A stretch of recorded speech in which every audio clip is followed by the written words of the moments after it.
Dear students, আজ আমরা মনেরা রাজ্যের বৈশিষ্ট্য এ টু জেড চিত্র সহ সহজভাবে জেনে নেব। তোমাদের বইয়ের ৮ পৃষ্ঠায় মনেরা রাজ্যের বৈশিষ্ট্যগুলো হুবহু এভাবে লেখা আছে, কিন্তু পরীক্ষার খাতায় বৈশিষ্ট্যগুলো এভাবে লিখলে ফুল মার্কস পাওয়া যাবে না। তাহলে পরীক্ষার খাতায় কিভাবে লিখতে হবে এ সম্পর্কে ভিডিওর শেষের দিকে আলোচনা করব। চলো বৈশিষ্ট্যগুলো এক এক করে ব্যাখ্যা সহ বিস্তারিত জেনে নেওয়া যাক। প্রথম বৈশিষ্ট্য, এরা এককোষী, ফিলামেন্টাস, কলোনিয়াল। এখানে এই তিনটি শব্দের ব্যাখ্যা আমাদের জানতে হবে। প্রথমেই বলা হয়েছে মনেরা রাজ্যের জীবেরা এককোষী, অর্থাৎ মনেরা রাজ্যের জীবদের পুরো শরীর একটি মাত্র কোষ নিয়ে গঠিত। একটি চিত্র খেয়াল করো, এখানে একটি ব্যাকটেরিয়া দেখানো হয়েছে। এই ব্যাকটেরিয়ার পুরো শরীর একটি মাত্র কোষ নিয়ে গঠিত। এই একটি কোষের সহায়তায় এরা এদের যাবতীয় শারীরিক কার্যাবলী সম্পাদন করে থাকে।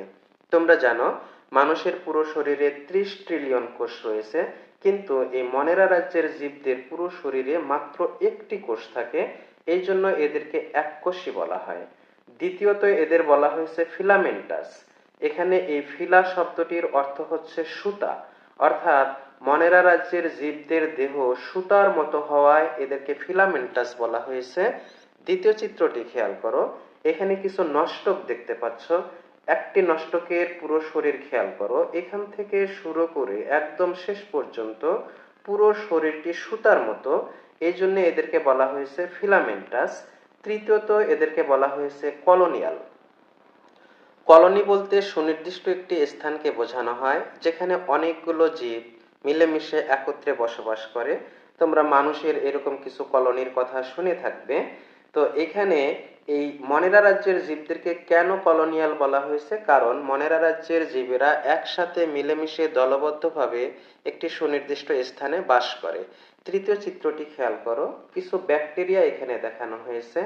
এই ব্যাকটেরিয়াগুলো একটি নির্দিষ্ট স্থানে কলোনি গঠন করে মিলেমিশে বাস করছে, এই জন্য মনেরা রাজ্যের জীবদেরকে আমরা কলোনিয়াল বলছি। অর্থাৎ প্রথম বৈশিষ্ট্যটি হচ্ছে এরা এককোষী, ফিলামেন্টাস, কলোনিয়াল। দ্বিতীয় বৈশিষ্ট্য, কোষে ক্রোমাটিন বস্তু থাকে কিন্তু নিউক্লিওলাস ও নিউক্লিয়ার পর্দা নেই। বৈশিষ্ট্যটি বোঝার জন্য ডান পাশের চিত্রটি প্রথম খেয়াল করো। এখানে প্রকৃত কোষী জীবদের একটি নিউক্লিয়াস দেখানো হয়েছে। এই নিউক্লিয়াসের প্রধান 4টি অংশ থাকে, এগুলো হচ্ছে নিউক্লিওলাস, নিউক্লিওপ্লাজম, নিউক্লিয়ার রেটিকুলাম এবং নিউক্লিয়ার মেমব্রেন। এই বাহিরের দিকের মেমব্রেনটি থাকার কারণে ভেতরের অন্যান্য বস্তুগুলো একটি সুনির্দিষ্ট জায়গায় আবদ্ধ থাকে। কোষের ভেতরে এরা ছড়িয়ে ছিটিয়ে থাকতে পারে না। এই ধরনের নিউক্লিয়াসকে বলা হয় সুগঠিত নিউক্লিয়াস। কিন্তু মনেরা রাজ্যের জীবদের ক্ষেত্রে এরকম কোনো সুগঠিত নিউক্লিয়াস থাকে না, এদের কোষে শুধু ক্রোমাটিন বস্তু থাকে। বিষয়টি বোঝার জন্য বাম পাশের চিত্রটি খেয়াল করো, এখানে একটি ব্যাকটেরিয়া দেখানো হয়েছে। এই ব্যাকটেরিয়ার ভেতরের এই যে নীল বর্ণের পেঁচানো সুতার মতো অংশগুলো দেখতে পাচ্ছ, এগুলোই হচ্ছে ক্রোমাটিন বস্তু। তো মনেরা রাজ্যের জীবদের ক্ষেত্রে এরকম ক্রোমাটিন বস্তু থাকবে, কিন্তু বাহিরের দিকে কোনো নিউক্লিয়ার মেমব্রেন থাকবে না, তারপর নিউক্লিওলাস থাকবে না। এই জন্য বলা হয়েছে এদের কোষে ক্রোমাটিন বস্তু থাকে কিন্তু নিউক্লিওলাস ও নিউক্লিয়ার পর্দা থাকে না। অর্থাৎ মনেরা রাজ্যের জীবদের যে নিউক্লিয়াস সেটি সুগঠিত নয়। তৃতীয় বৈশিষ্ট্যে বলা হয়েছে এদের কোষে প্লাস্টিড, মাইটোকন্ড্রিয়া, এন্ডোপ্লাজমিক জালিকা ইত্যাদি নেই, কিন্তু রাইবোজোম আছে। এই বৈশিষ্ট্যটি বোঝার জন্য ডান পাশের চিত্রটি প্রথম খেয়াল করো, এখানে একটি প্রকৃত কোষ দেখানো হয়েছে। এই কোষে নিউক্লিয়াস, কোষগহ্বর, সাইটোপ্লাজম এবং সাইটোপ্লাজমে বিদ্যমান বিভিন্ন ধরনের সাইটোপ্লাজমীয় অঙ্গাণু দেখানো হয়েছে। এখানে সাইটোপ্লাজমীয় অঙ্গাণুগুলোর মধ্যে মাইটোকন্ড্রিয়া, ক্লোরোপ্লাস্ট, এন্ডোপ্লাজমিক রেটিকুলাম ইত্যাদি দেখানো হয়েছে। এগুলো কিন্তু থাকবে প্রকৃত কোষী জীবদের ক্ষেত্রে, কিন্তু মনেরা রাজ্যের জীবদের ক্ষেত্রে এরকম কোনো কোষীয় অঙ্গাণু থাকবে না, থাকবে কি শুধু রাইবোজোম। বাম পাশের চিত্রটি এবার একটু খেয়াল করো। এখানে একটি ব্যাকটেরিয়ার চিত্র দেখানো হয়েছে। খেয়াল করলেই দেখবে ডান পাশের এই কোষটির মতো কোনো কোষীয় অঙ্গাণু কিন্তু এখানে নেই, কিন্তু এখানে একমাত্র কি রয়েছে, রাইবোজোম রয়েছে। এই জন্যই তৃতীয় বৈশিষ্ট্যে বলা হয়েছে এদের কোষে প্লাস্টিড, মাইটোকন্ড্রিয়া, এন্ডোপ্লাজমিক জালিকা ইত্যাদি নেই, কিন্তু রাইবোজোম থাকে। 4 নম্বর বৈশিষ্ট্য, কোষ বিভাজন দ্বিবিভাজন প্রক্রিয়ায় সম্পন্ন হয়। তোমরা অলরেডি জেনেছ মনেরা রাজ্যের পুরো শরীর একটি মাত্র কোষ নিয়ে গঠিত। এই একটি মাত্র কোষ দ্বিবিভাজন প্রক্রিয়ায় বিভক্ত হয়ে এদের সংখ্যা বৃদ্ধি ঘটে। দ্বিবিভাজন প্রক্রিয়াটি কিভাবে হয় এটি বোঝার জন্য চিত্রটি খেয়াল করো। প্রথমেই তোমরা একটি ব্যাকটেরিয়া দেখতে পাচ্ছ। এই ব্যাকটেরিয়ার ভেতরের এই পেঁচানো সুতার মতো অংশগুলোই হচ্ছে ক্রোমাটিন বস্তু। তো প্রথমে এই ব্যাকটেরিয়ার ঠিক মাঝ বরাবর চারপাশ থেকে বাহিরের আবরণীটি ভেতরের দিকে ঢুকে যেতে থাকে এবং ভেতরের ক্রোমাটিন বস্তুটি লম্বা হতে থাকে। এক পর্যায়ে এই ক্রোমাটিন বস্তু দুই ভাবে বিভক্ত হয়ে ব্যাকটেরিয়ার দুই প্রান্তে অবস্থান নেয় এবং মাঝ বরাবর চারপাশ থেকে আসা সেই বাহিরের আবরণটি একসময় পরস্পরের সাথে একেবারে মিলে যায়, ফলে এটি মাঝ বরাবর বিভক্ত হয়ে দুটি নতুন ব্যাকটেরিয়া তৈরি করে। এই পদ্ধতিটাকেই বলা হয় দ্বিবিভাজন পদ্ধতি।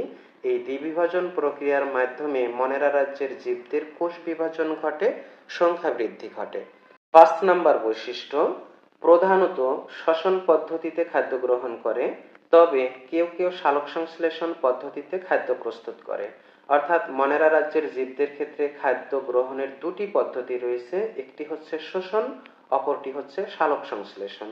এই শোষণ পদ্ধতিতেই ম্যাক্সিমাম প্রাণীদের, ম্যাক্সিমাম জীবদের খাদ্য গ্রহণ হয়ে থাকে। কেউ কেউ সালোক সংশ্লেষণ পদ্ধতিতে খাদ্য গ্রহণ করে থাকে। আমরা এই শোষণ এবং সালোক সংশ্লেষণ পদ্ধতি দুটি একটু বুঝে নেব। প্রথমেই তোমরা এখানে একটি ফোম দেখতে পাচ্ছ এবং উপরের দিকে একটি পানির ট্যাপ দেখতে পাচ্ছ। এই পানির ট্যাপ থেকে যে পানিগুলো পড়তেছে সেই পানিগুলো ফোম খুব সহজেই শুষে নিচ্ছে। এই পদ্ধতিটাই হচ্ছে শোষণ পদ্ধতি। তো মনেরা রাজ্যের জীবেরা এরকম শোষণ পদ্ধতিতে অন্য কোনো জীবের দেহ থেকে খাদ্যকে শুষে নেয়। বিষয়টি বোঝার জন্য দ্বিতীয় চিত্রটি খেয়াল করো। এখানে মানুষের পরিপাকতন্ত্র দেখানো হয়েছে। মানুষের পরিপাকতন্ত্র, বিশেষ করে মানুষের অন্ত্রে ইকোলি সহ বিভিন্ন ধরনের ব্যাকটেরিয়া থাকে। এই ব্যাকটেরিয়াগুলো আমাদের পরিপাকতন্ত্র থেকে খাদ্যবস্তু শুষে নেয়। এই পদ্ধতিটাই হচ্ছে শোষণ পদ্ধতি।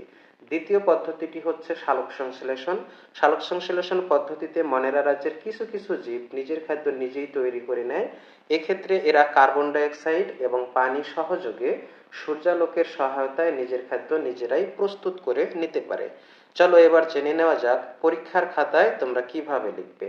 তো পরীক্ষার খাতায় যদি কখনো এরকম মনেরা রাজ্যের বৈশিষ্ট্যগুলো লিখতে হয়, প্রথমেই এরকম লিখে নেবে মনেরা রাজ্যের বৈশিষ্ট্য, এরপর সুন্দর করে আন্ডারলাইন করে 1 2 3 4 5 এরকম পরপর নিচে নিচে বৈশিষ্ট্যগুলো লিখে দেবে।